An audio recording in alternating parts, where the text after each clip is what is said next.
ئەمە مجرد قسەیە لە ئەعلام دەکرێت ئەجینا هیچ بنەمایەکی نییە.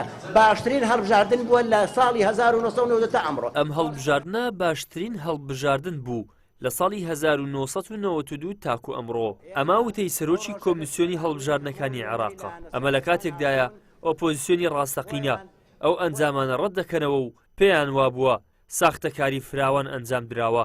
کۆمەڵی دادگەریش بەهۆی ساختەکاریەکانەوە نەک هەر ئەنجامەکانی ڕەتکردەوە بەڵکو ئامادە نییە بچێتە پەرلەمانێکەوە کە لەسەر ئەم ئەنجامانە دادەمەزرێت.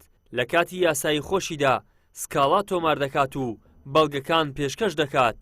تابان دوای ڕاگەاندنی ئەنجامە فەرمیەکانی هەڵبژاردنەی پەرلەمانی کوردستان لە کۆمیسیۆنەوە کە بەداخەوە دەتوانین بڵێن کە پرۆسەی هەڵبژاردن کە پرۆسەیەکی دیموکراسیای تەواو کەوتۆتە ژێر پرسیارەوە لە هەرێمی کوردستان کەوە پرۆسەیە کە دەبێتەوە شەفاف بەس بەداخەوە لایەنەکانی دەسەڵات بە هاوکاری وڵاتانی ئیقلیمی پرۆسەکەیان تەواو ناتەندروست و ناشەفاف کرد بۆی کەوە دەستێوەردانیان کرد کە پرۆسەیەکی تەزویری مەبەرمەت کراوە و ئێمە وەکو کۆمەڵی دادگەری ئەو ئەنجامانە ڕەت دەکەین و لە زووترین کات سکاڵای تۆمار دەکەین.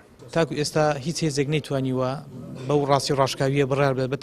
شارەزایەکی بواری هەڵبژاردنیش دەڵێت پێویستە کۆمیسیۆن چاو بە بەڵگەکانی کۆمەڵی دادگەریدا بخشێنێتەوە و بەدواداچوونیان بۆ بکات. ئێمە بینیمان کە لە چەند ڕۆژی ڕابردوو کۆمەڵی دادگەری بایکۆتی چوون بۆ پەرلەمانی کوردستانی کرد. ئەمیش بەرمەبنای ئەوەی کە پێیان وایە کە تەزویر و خڕۆقاتێکی بە بەرنامەکرا و ئەلکترۆنی کراوە و ئەم دەنگانی کە بەدەست هاتوونە دەنجی ڕاستەقینی خۆیان نین بۆیە ئەم پرۆسەیە لە دیراسەدایە و دەکرێت کۆمیسیۆن چاو لەو تانانەی کۆمەڵی دادگەری بکات بۆ ئەوەی بە بەڵگەی سلمێنرا بسلمێنرێکە بەڵێ ئەم هەڵبژاردنە خڕۆقات تێداکراوە. ئەم هەڵوێستە دەچێتە چوارچێوەی یەکەم هەڵوێستی سیاسی حزبەکان لە دوایی ڕاگەیاندنی پرۆسەی هەڵبژاردن و ئەم هەڵوێستا لە ماوەی ڕابردوو ئەو چەند ڕۆژی ڕابردوو کاریگەری خۆی دروست کردووە و لە داهاتووشدا کاریگەری خۆی دەبێت.